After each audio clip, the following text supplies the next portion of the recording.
Hello everyone, and welcome to a new video. Today I will be playing a 10-minute game so I can explain deeply all my ideas. So let's go find a game. The goal of this video is that you can follow my thinking process and hopefully you can learn and you can understand how I think. Okay, I will start with e4. This is my favorite opening, the Sicilian, and now knight f3, it's pretty good move. Developing the knight, controlling important squares, so he goes for d6. In this position, I will try to go for the simpler line. Here you can go d4, which is the open Sicilian. The problem with the Open Sicilian is that it requires a lot of knowledge. So I will go with the Rosolimo. The Rosolimo also requires some knowledge, but there is more simple ways to play it. So we will go with the move bishop b5 check, and our idea will be just to make the castle. Then this rook, we will put it on e1 to protect this pawn, and we will try to grab control of the center with c3 and d4. So this will be the idea that we can follow up pretty much every time we play the Rosolimo. So here we have to trade, of course. Our bishop is under attack, and now we just castle. So this is a very simple way to play because you can protect the pawn with the rook, and this allows you to dominate the center. This is why it's important to prepare your rook to go to e1. So now, as the pawn is not under attack, what we will do is to dominate the center directly with c3. So this opening is excellent for beginners. Now the pawn is under attack, we protect. This opening is excellent for beginners because it allows you to have a big pawn center, which is extremely good in low level and also in intermediate level, because it's not easy to play against it. So now my opponent is actually playing excellent chess because he's not taking on d4, which would give me the c3 square for my knight. So my opponent is playing excellent. Here, one typical mistake that black makes is taking on d4 because then I have the c3 square for the knight. So after castle, what I have to do is to find the way of development in the most powerful way. So I'm thinking to go b3 and develop the bishop on b2. This could be a possible idea. And I know in this position e5 it's quite interesting. And actually black, I think it has to know the move 98. But if he does, it will be in pretty good shape. Anyway, I think I will go for e5 because I think d takes e5, it's a pretty tempting move, and there is big chances that my opponent does that move. Why d takes e5 it's not so accurate? Because after d takes e5, d takes e5, I can move my c pawn and just place my knight on c3, which is what I really want. Wow, he finds the most principled and strong move in this position, which is good for him. And now we have to find a way of developing the bishop and the knight. So I feel the bishop on f4 makes my position quite solid. The only problem with the bishop on f4 is that it's a bit unstable because this knight usually will try to go to the d5 square. So anyway, I think I can do it because the bishop can also just come back, and I am putting pressure. I feel it looks like a natural development. Bishop here, knight here. My opponent's playing the line excellently. He's playing all the theoretical moves, all the best options for black. But I feel our position is also quite okay. Like our bishop might be a little bit bad because it has a lot of pawns in the same color of the bishop. But the problem is that these pawns can be traded at any moment. And we are also enjoying space advantage. We can see knight b6, a good move by my opponent. I think d takes e5 makes sense in this position.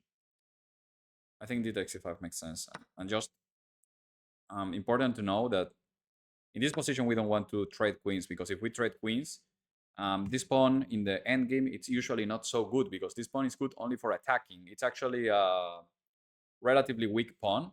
So it's good for attacking with the queens on the board.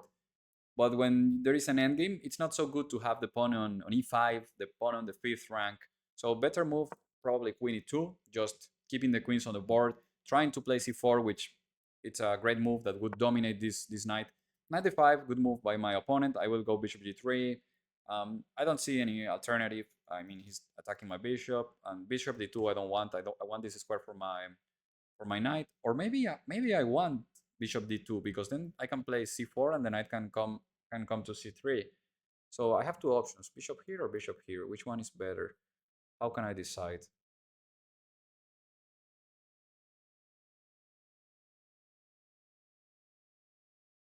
It's a hard decision, honestly, because bishop d2 is not the ideal square for the bishop because I'm putting the bishop on the open file, which I don't really like. But at the same time, my bishop can go to g5 in the future. Like the bishop has this potential maneuver. The bishop on g3 looks a bit more trapped, and the bishop on g3 is guarding my pawn, and it looks more safe for the moment. So it's a really tough decision. I think I'll go bishop d3 because I feel like I need to focus on the development of my queen side. Bishop d2, it's a bit more um, disturbing for my own pieces. So bishop d3, idea c4, knight c3, rook d1.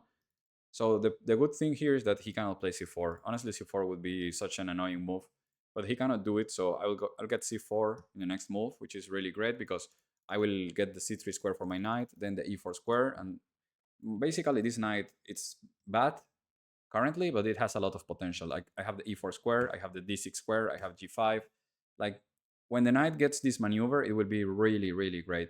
And this knight, it looks temporarily good, but after the move c4, which is probably unavoidable move, I think this knight will not find a great square in the board, and also his bishop is not that great. So I feel we're doing pretty okay here.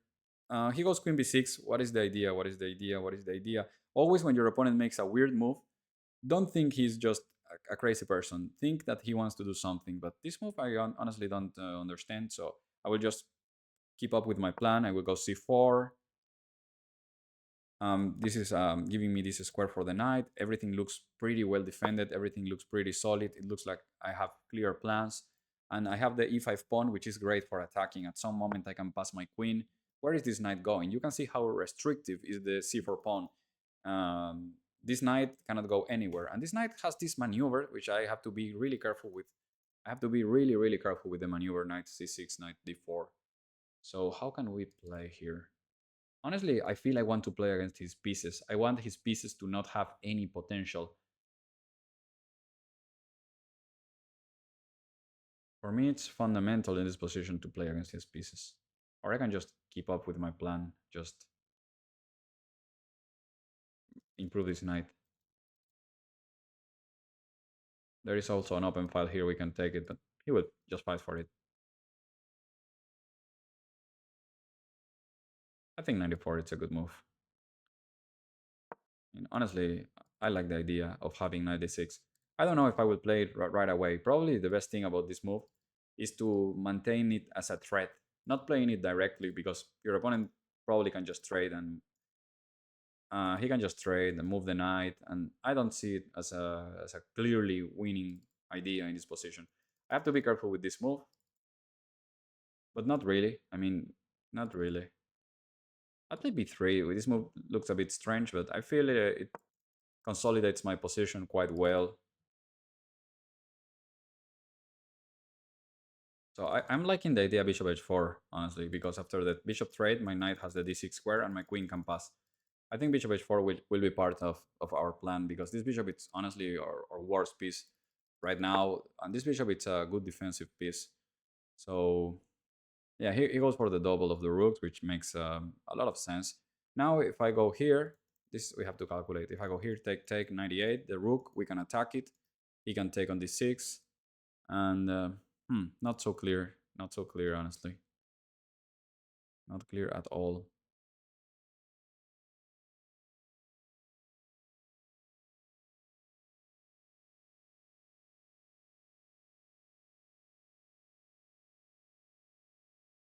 Yeah, I mean, the open file is important here. I think I will trade a pair of rooks.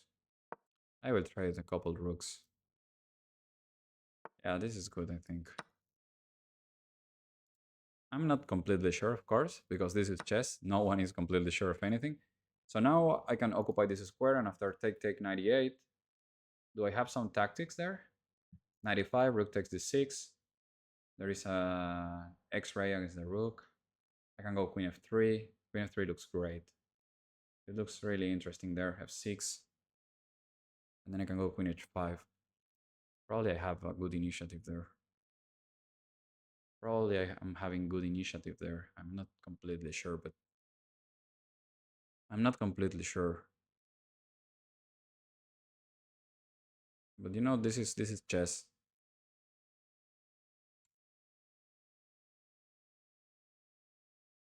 So this is a move that I am not 100% sure of it.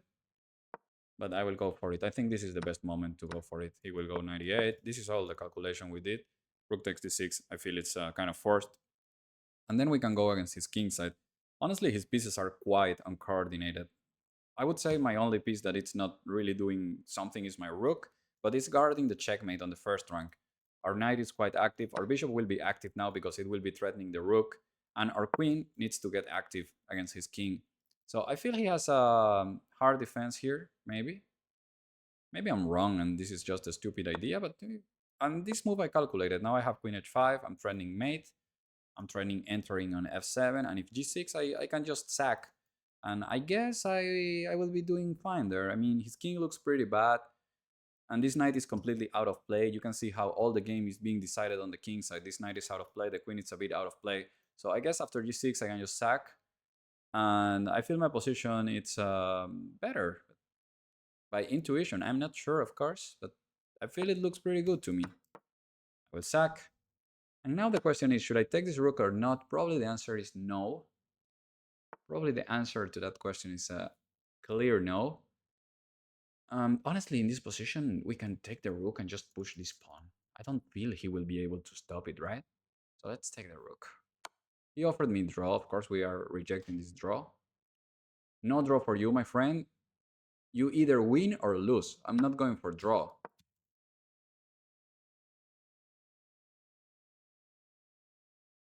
I'm going I'm going to push this pawn. Like, we have a rook and a pawn against two knights. The problem is that his knights are uncoordinated. His king is unsafe and we have a passed pawn, so we should be better in this position. I feel it was an interesting game because I feel we find the appropriate moment for... I mean, I'm saying it was like the game is over, but I feel it is interesting game, it's what I mean. I think we find the appropriate moment for going 96. So we got a good position. Now, the only problem we have is that our time situation is not great. So we want to force the move e5 because this will allow us to open the position more easily, which is really convenient when you have a rook. It's really important when you have a rook. But this knight wants to come back to c6. I really don't want that. I really, really don't want that. Oh, I will activate the rook this way. Looks like a good idea. And my time is a problem. I have to recognize that. My time is definitely a problem, but his king is a bigger problem, I feel. And I have um, active queen, my rook is active, passed pawn, and he has a weak king, so I should be doing fine. This is a good move by him. This is a good move, because now my queen needs to move. Where did I move it? Queen f3 probably. I'm threatening here. But this was an excellent move by my opponent because he uncoordinated my pieces. Now I cannot do this. This move was excellent. This move was really, really excellent move. But now I'm threatening, I think I'm threatening this, but he has knight c2. Okay, queen g5. Let's see what I can do. He's dominating my pieces quite well. I'll go queen h3. This move looks good to me. I am threatening to push the pawn. I'm threatening rook g3. My queen has also an interesting diagonal. I think this move looks good. Oh, this is another good move, my opponent. I have to play fast. I go rook here.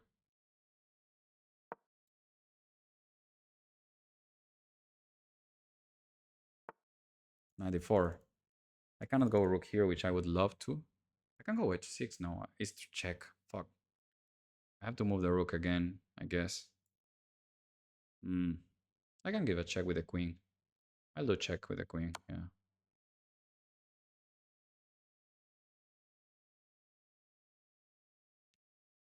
Let's see where he goes. Okay, now I have h6. It's an interesting idea. I will go h6 here. I'll go h6. I like this move. I'm not sure, but it looks interesting, guys. So I will go for it. I will go for it. Now I go check. His king is very weak. So hopefully I can checkmate him with my rook and with my queen. Oh, queen g5. What is this? Rook takes. Okay, it's game over. Probably it was checkmate, so he decided to block with the queen. We can analyze the game afterwards, but now game it's over. I want to analyze the key points of the game. Very, very, very interesting games. very interesting game. I mean, I'm quite happy with how we played. Um, so let's take a look at the opening first, and I will tell you for me which one is the mistake. Yeah, for me in this position, you don't have to go knight b6. I feel after knight b6 I am better because here this is correct. Queen e2 is correct. Queen takes queen. It's a big mistake here. Just so you learn, when you have this pawn on e5, most of the times you don't want to trade the queens because in the end game this pawn can be a nuance for you, and in the middle game this pawn is usually strength for you because it gives you a lot of attacking opportunities. And also this move queen d8 has a very important factor, which is that it's losing the control of the c4 square. And you may think, why the c4 square is so important? Because there is the d5 square in this position, which is excellent square for both of his knights. So I really want to place this pawn on c4 to stop his knights from going to d5. So this is important. So here I go queen e2 with the idea of controlling c4, so I can also control d5.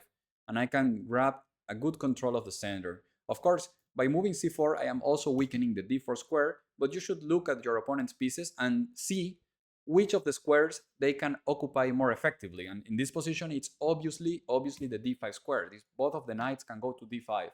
So I am deciding to leave the here according to the engine. Bishop g3, it's okay. Um, so yes, I play c4, which the engine doesn't like in this moment. I don't know exactly why. Probably I don't have to rush into weakening the d4 square.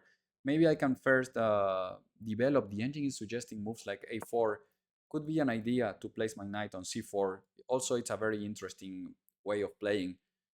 But in general, there is not a big difference. And c4, it's also an okay move, just a little bit worse according to the engine.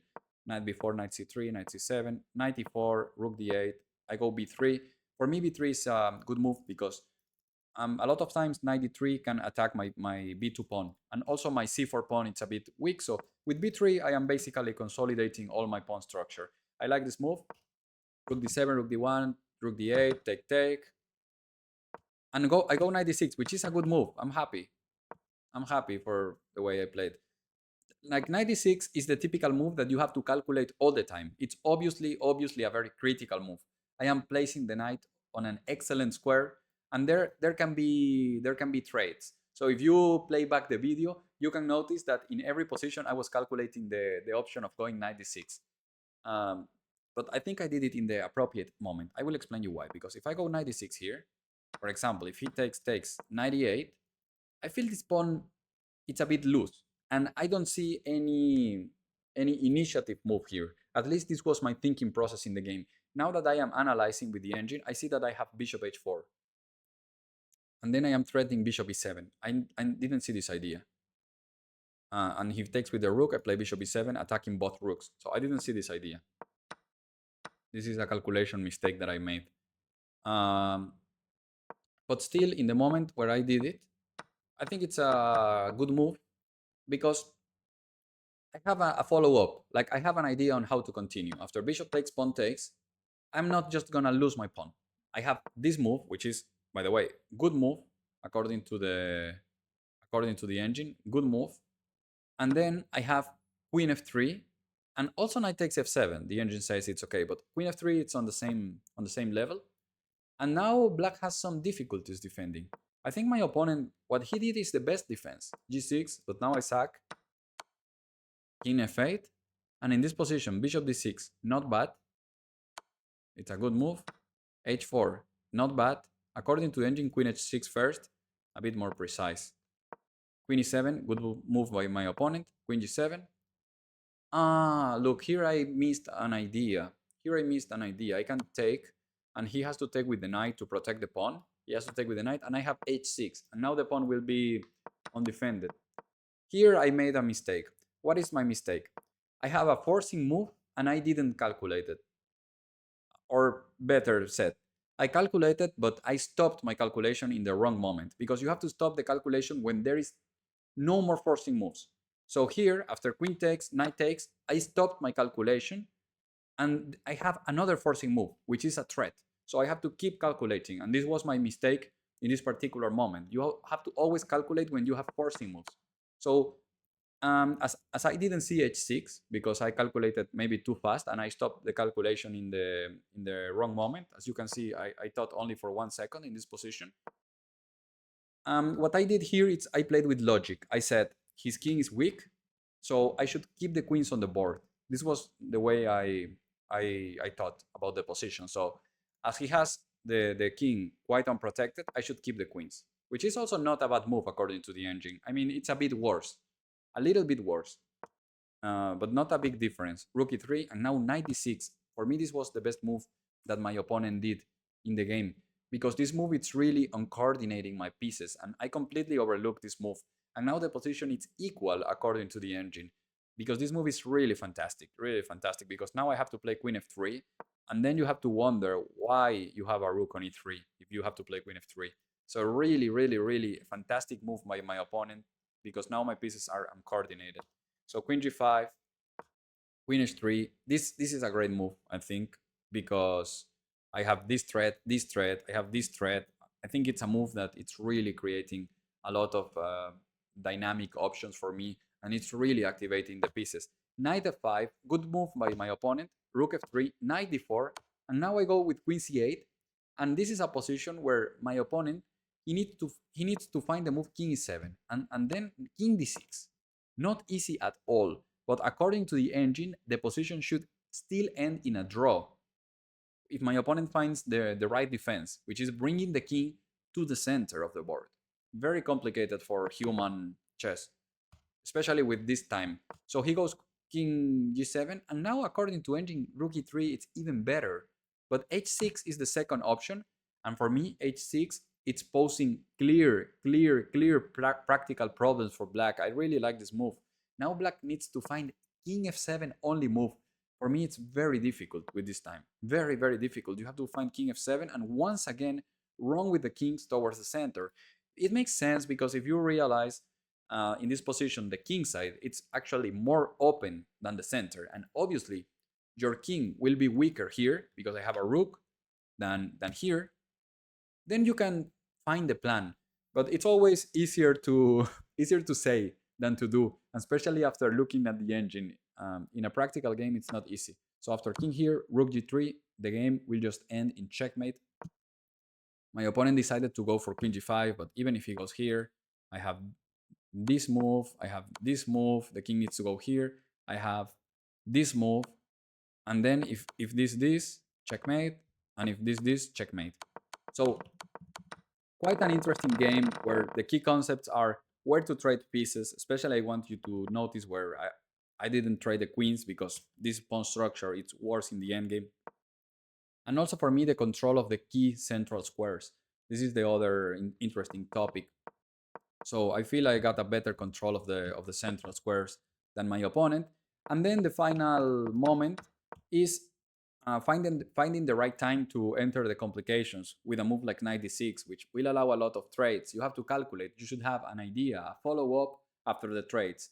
Otherwise, maybe you have to stop for a moment and maintain your positional advantage. So I really hope you enjoyed this video. I really hope you get some tips. Also, I want to remind you by my mistakes that you should always keep calculating until there is no more forcing moves. So for example, queen takes, knight takes, this is not the time to stop the calculation because you still have the move h6. And then knight f5, and then you can go with this move, and you can go with this move, and you get another pawn. Of course, you get another pawn, but also there is the factor that this king now feels a bit released because we are no longer on a middle game, so we lose the attacking chances. So even if I saw this, I am not 100% sure that I would have gone for it, but anyway, important. Calculate the forcing moves, and I really hope you got a lot of tips from this game. And I really hope I didn't went too fast. And if I went too fast, you can leave your comments down below. Probably someone will help you, or even myself. And I really appreciate if you can subscribe to the channel. It means a lot to me. It's a big support. And let me know in the comments what you think of this format, because it's important for me to know your opinion. If you liked it, if you want something a bit more slow, if you want, I play in lower rated games so you can learn which techniques you can apply. Let me know in the comments down below. And I see you guys in the next video. I hope you enjoyed. Ciao.